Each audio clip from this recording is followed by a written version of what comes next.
Whoa, we're halfway there. And just like John Bon Jovi, the Texas Rangers are still living on a prayer.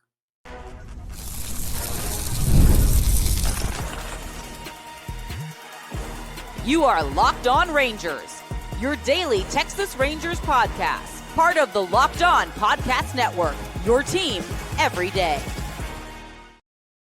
You are locked onto the Texas Rangers, the first and best daily Rangers podcast. I'm Bryce Patrick, a cripplingly addicted Texas Rangers fan, covering this team for 12 seasons, including all 7 as the founder and host of this podcast. Thank you all so much for making Locked On Rangers your first listen every single day. If you're not already, you can follow me on Twitter at Bryce Patrick. You can follow the show at Locked On Rangers. Hit subscribe on your favorite podcasting platform and on YouTube, where the best way you can help grow the show is to comment nearly any single thing below. Now, on today's show, we're talking about 5 things that we've learned halfway through this Rangers season. We'll talk a little bit more about some of the injuries that have been going down this week and just what we've learned so far about this team as we are officially halfway there. Before we get into all of that, today's episode is brought to you by Gametime. Download the Gametime app, create an account, and use code LOCKEDONMLB for $20 off your first purchase. Now, here we are, 81 games through the season. The Rangers are just barely below 500, but still below 500 at 40-41. They are a game and a half out of that third wild card spot, facing off against the Seattle Mariners now this weekend in what will be a very, very big series for the Texas Rangers. Thankfully, Nathan Eovaldi is back. He is on the hill tonight and should be a very important series for this Texas Rangers squad. But I want to zoom out a little bit and look more big picture because we are officially halfway through. I kind of like to, go through and kind of think about, hey, what did we learn today? I feel like it's like a Blues Clues episode a little bit on this podcast at times. Like, hey, let's take stock. Let's evaluate what have we learned so far about this team? Because I feel like we've learned a lot about this team that we did not know heading into the season. The number one thing that we've learned about this team is that, holy crap, this rotation is absolutely sensational. Through 81 games, this Texas Rangers rotation has the second best ERA in baseball behind only the New York Mets. As a rotation, that 3.22 ERA in 81 games with 2 complete games with 430 and a third innings.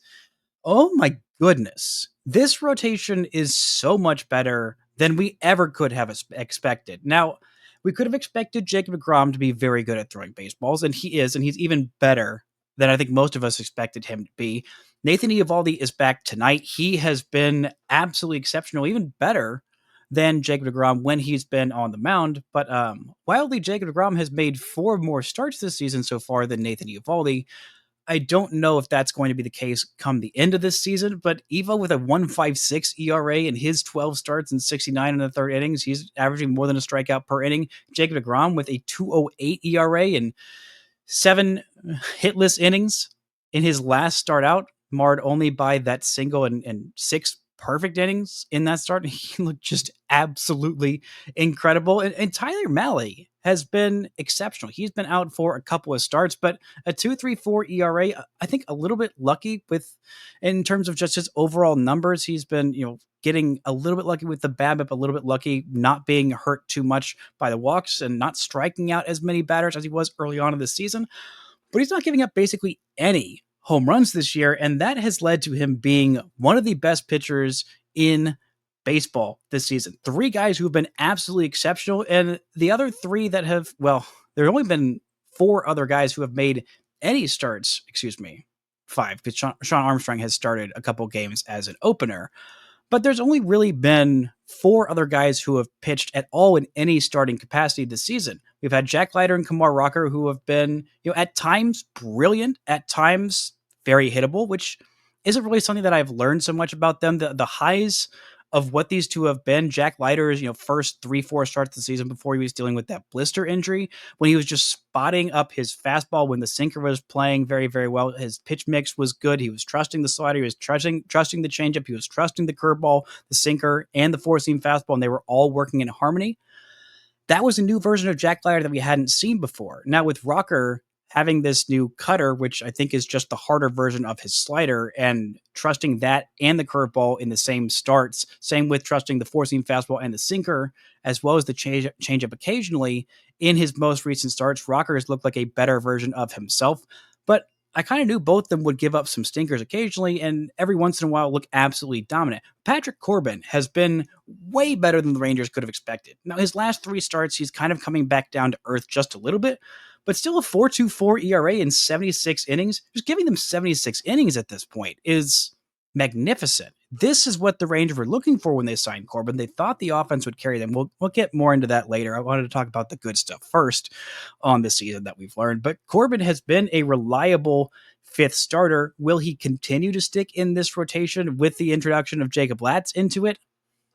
TBD at this point, but Latz as well has been absolutely incredible. He started a couple of games for the Rangers. He's only gone 36 and a third innings so far because he just transitioned to the rotation. But his last start out, he had a no hitter through 6 innings as well. He's got a 3.22 ERA in his 17 games. 2 of those were starts. One of those was a primary outing where he just looked incredible against the Nationals, but only was able to go 3 and a third innings. But he has looked very good for this Texas Rangers team, and just all the way up and down this rotation, it has been incredible. Jacob deGrom has been absolutely exceptional, and with how good he's been, it's not that he's been too good, it's almost too good, but at this point in the season, I think we're about to start seeing Jacob deGrom get throttled back just a little bit. He's made 16 starts with a 2.08 ERA, 95 and a third innings, 94 strikeouts. He has been downright untouchable for the last couple of months,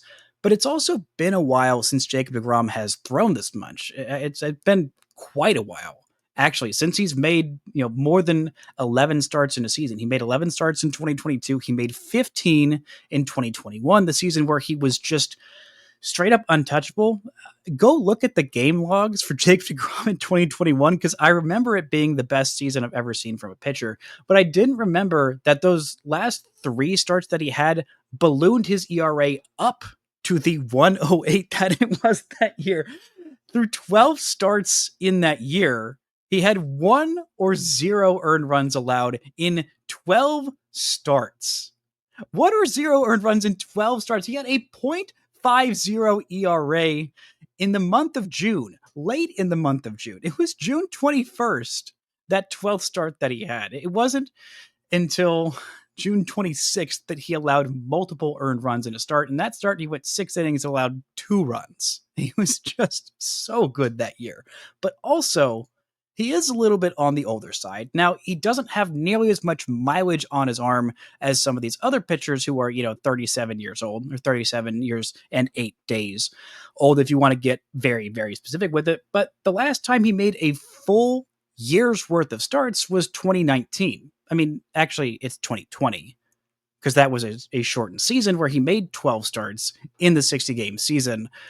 But the last time he pitched more than 100 innings in a season, this is his season high since that 2019 season, since before the pandemic. He was 31 years old then, and the Rangers are about to have to start throttling him back. He's been limited to about 85-ish pitches in his last few starts, basically since that start. The only one that he's thrown more than 100 pitches in a game, that was in the Bronx against the Yankees. But since then, he's been limited to about 85 pitches. With Eovaldi coming back, hopefully we'll see a little more of Tyler Mahle. I think in the coming month or so, we're going to see deGrom scaled back a little bit, but that's mainly so the Rangers can have him on a stretch run. Now, my thought was, at the most, he'd throw 150 innings this season. He's looked completely healthy. He's looked fine, even with the limitations of, 85 pitches. Sometimes he'll throw fewer than that because they're going to limit him to probably about 6 innings. Maybe it'll be 5 innings per start moving forward. But still, even getting those starts is so darn important. Hopefully, Evo will just be back for the rest of the season.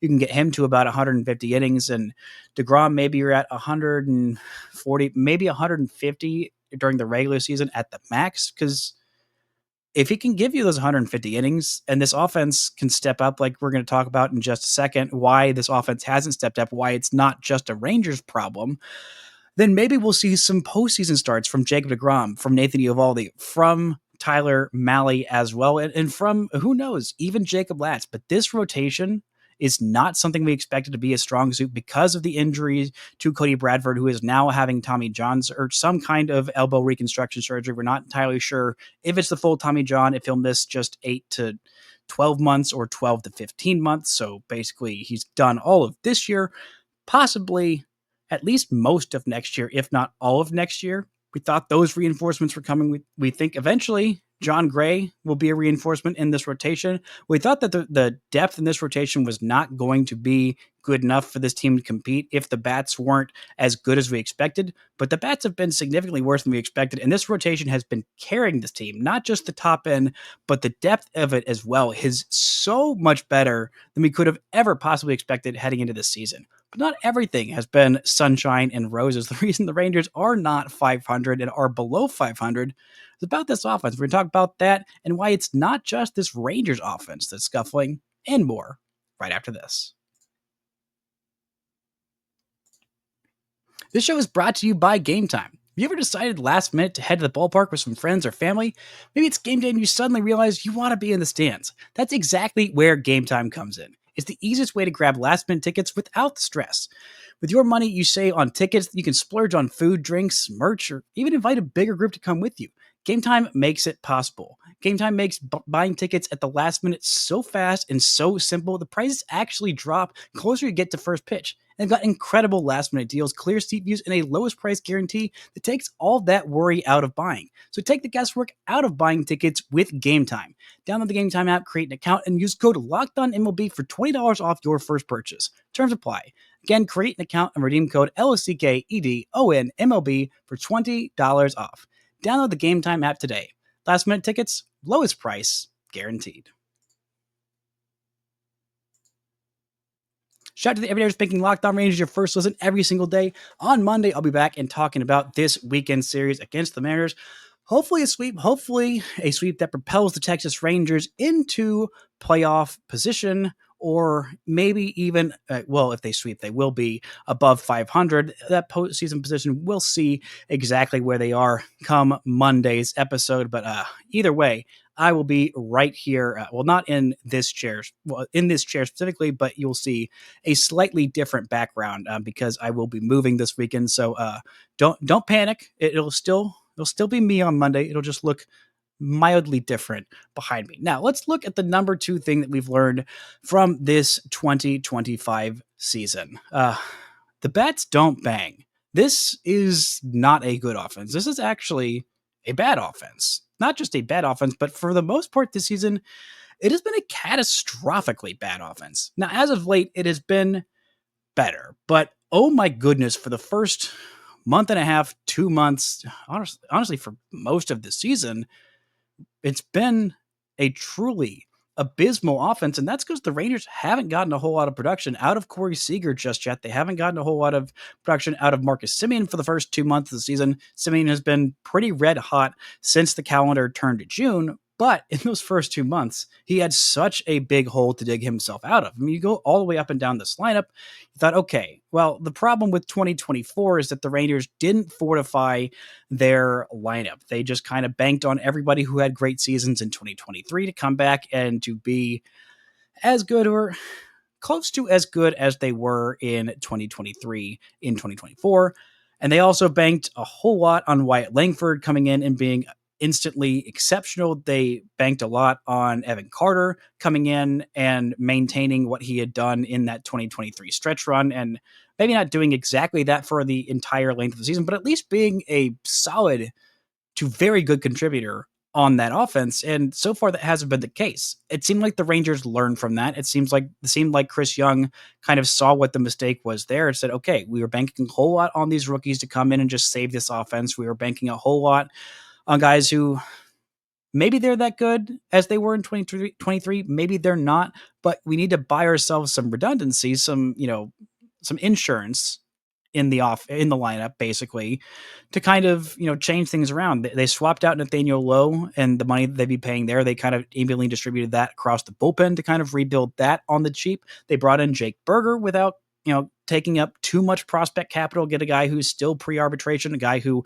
hits a lot of home runs. And so far this season, he has, While he's hit the second most home runs on the Rangers, the only other player in double digits in home runs is Wyatt Langford. But Berger's had some really bad struggles so far this season. I mean, basically everybody in this lineup has had at least a 3, 4, 5, 6 week stretch where they've looked absolutely awful. They brought in Jock Peterson, which seemed like the safest option to come bring in, like, okay, at least we know this guy's going to hit. And he's been one of the worst hitters in all of baseball this season. And he's been hurt for the last month or so. I think we're right about at that 6 week mark where we're going to start to hopefully hear something more about Jock Peterson, maybe starting a rehab assignment soon. I haven't heard any kind of update on Jock Peterson, who broke his hand after starting the first 46 games of the year with a 507 OPS, and at least has had his first couple of home runs as a Ranger, but had the longest over streak of his career and the longest one season consecutive over streak in Texas Rangers franchise history. And this offense has just been so bad. I encourage you to go read this article because there's a whole lot of data in it from Evan Grant of the Dallas Morning News. The title is Why Baseballs Aren't Flying as Much at Texas Rangers Globe Life Field this season. It is a very, very in-depth article. It talks a lot about the drag on the baseball, and it's been baseball. Basically, the point of this article kind of shows you that it's not just this Rangers offense that's been struggling. I mean, offense league wide has been down, and a decent part of it is that the baseballs aren't flying as far this season. It's basically 4 or 5 feet less far. That the same exit velocity, the same launch angle kinds of baseballs would usually be flying. They're not flying as far. And you talk to a bunch of hitters who said, usually these kinds of balls that I'm hitting at times where I think, okay, this one's definitely going to be over the fence, and either it, lands in the outfield or it bounces off the wall, or it's just a weak fly out. And it's just kind of a weird thing. There seems to be more drag on the baseball. At least Major League Baseball is admitting it. In years past, like in 2019 and honestly 2023, the baseballs were flying a whole lot farther. I don't think 2023 was nearly as juiced of baseballs as they were in 2019. Because the league has been so murky, they own the production of all of their baseballs, so they are the ones who are in charge, and they should know why the baseballs aren't flying as far this season. I think part of that has also led to this Rangers starting pitching staff and bullpen being a little bit better than we anticipated, but still, this offense, it's not just a them problem. It is at least a league-wide problem, but still, other hitters have figured out how to hit baseballs over the fences. The best hitters in baseball, which Corey Seager and Marcus Semien should be among those best hitters in baseball, they figured out ways to hit. I mean, Jacob Wilson, a rookie with the A's, he's hitting over 340 at this point in the season. Aaron Judge is having somehow the best season of his career with these balls that aren't traveling as far. And Cal Raleigh is on pace to have, a 60 homer season as a catcher, which is absolutely insane. So it's not like it's impossible for this team to figure out how to hit. They've been a little bit better as of late. They've just been so bad with runners in scoring position and so bad at just hitting baseballs over the fence. I think eventually it's going to start to normal out, but so far this season, it just really hasn't. But one more thing we've learned offensively is that Evan Carter is back. And it's not his back that is being a problem anymore. Through 29 games so far this season, Evan Carter has a 1.0 baseball reference WAR. He has got a team best 784 OPS. He has been reaching base a whole lot. He's been actually getting hits off a lefty. He's been hitting the ball hard. He's been stealing bases. He's been playing exceptional defense out there in center field. And this is not an insignificant development because Evan Carter was that spark plug that got the Rangers offense and their whole team rejuvenated down the stretch in 2023. If not for the Evan Carter call-up, I don't know that this team makes the postseason in 2023, and I definitely don't think they sweep their way through the first couple of games. They might not beat Houston in the ALCS. They might have ended up winning the World Series even without Evan Carter, who did a decent amount in that World Series, but most of his damage was in those first 3 rounds and definitely down the stretch in September. But Evan Carter, a lot of people wrote him off after last year. He had a really terrible season. He was trying to fight through back issues. And when you see a 21-year-old or now 22-year-old who had missed significant chunks, if not the majority of 2 seasons before he turned 22 with back injuries, you think, okay, well, that might be a career. That might be something that, just completely debilitates him from being anywhere near the kind of player that we thought, which was, a 3 to 5 win player a year, a guy who gets on base at a good clip, who hits for a decent amount of power, who's got elite speed, elite glove out there in center field. It is just a very, very good contributor to a lot of good Rangers teams, hopefully. But because he had taken so many steps back, it was kind of concerning. A lot of people thought, okay, this might not be the kind of player we were thinking. But with his development this year, with that back injury seeming like they've gotten it to go into remission, or at least figured out how to let Evan Carter play around it, that has been a huge, huge development for the future of this Rangers team, and especially for the present. Coming up, we'll talk a little bit more about another young outfielder. He is also dealing with a bit of an injury. We're going to talk about the defense of this Texas Rangers squad, and one more bat who just proved 2024 wasn't just an aberration in a good way. All that and more right after this.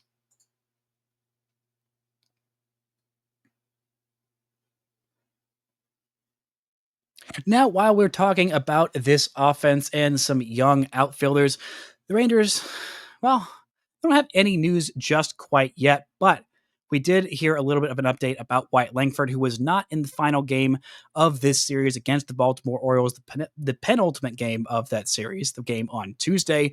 Wyatt Langford went 0 for 6 with 3 strikeouts, one of which was a bit iffy, hit a couple of balls over 100 miles an hour.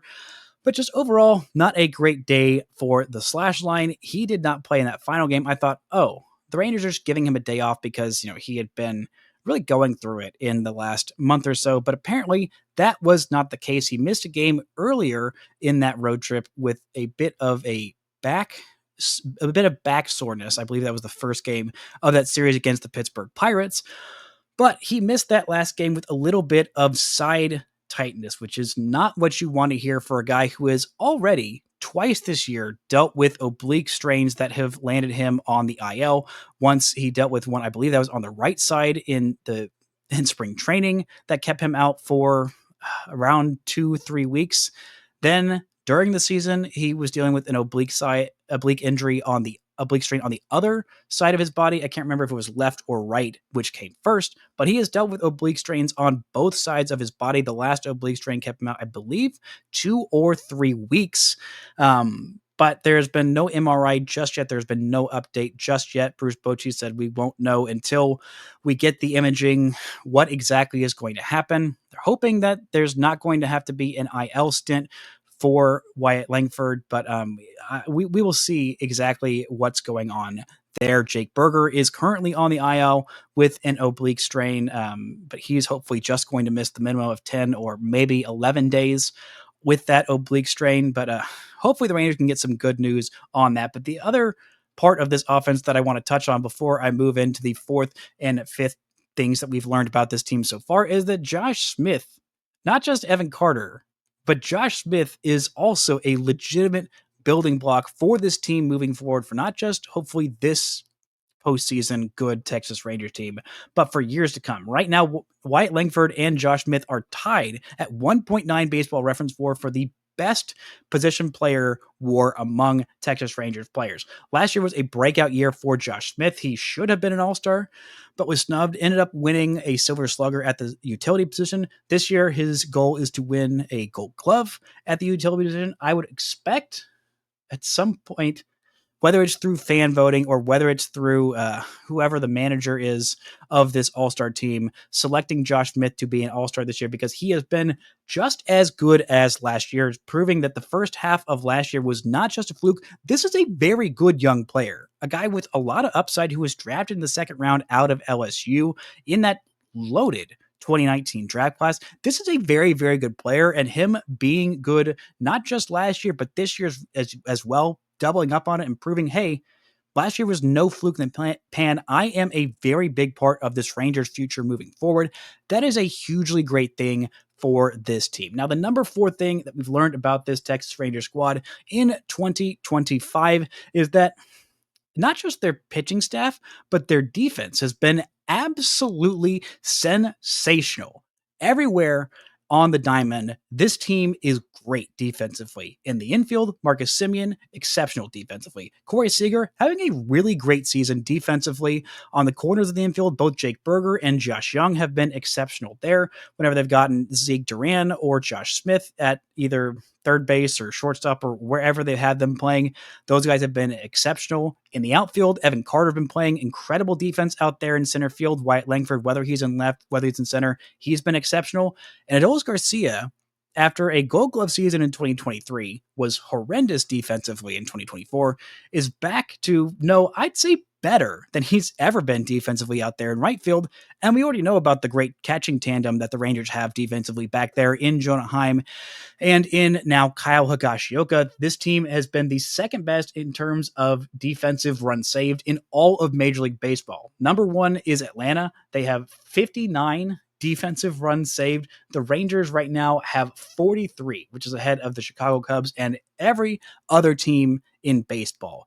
This is an elite run prevention team when it comes to pitching staff, when it comes to defense. This team does not give away outs. It does not give away runs, which has been helped since Leo Taveras is no longer in the outfield making occasional incredible plays, but occasionally a lot more boneheaded defensive plays. There is not a single weak link defensively on this team. And even the guys who the Rangers have on the bench, from Zeke Duran, who can play a million defensive positions, from the Rangers backup catcher, to Sam Haggerty, who plays both second base and every single outfield position well.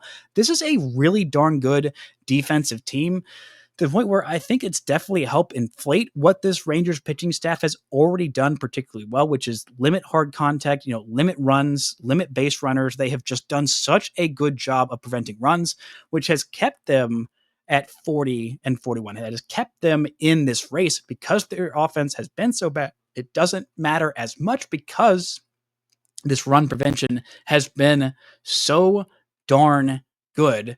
And if this Rangers team does get to the postseason to win games in the regular season and in the postseason, they are not going to have to score that many runs, just a little bit more than they have been doing so far, to take a little bit of the pressure off the rotation and also off the bullpen, which is the fifth thing we've learned about this team, which I kind of knew. I didn't know, but I had a feeling. I needed to see it backed up with data that this bullpen is pretty solid.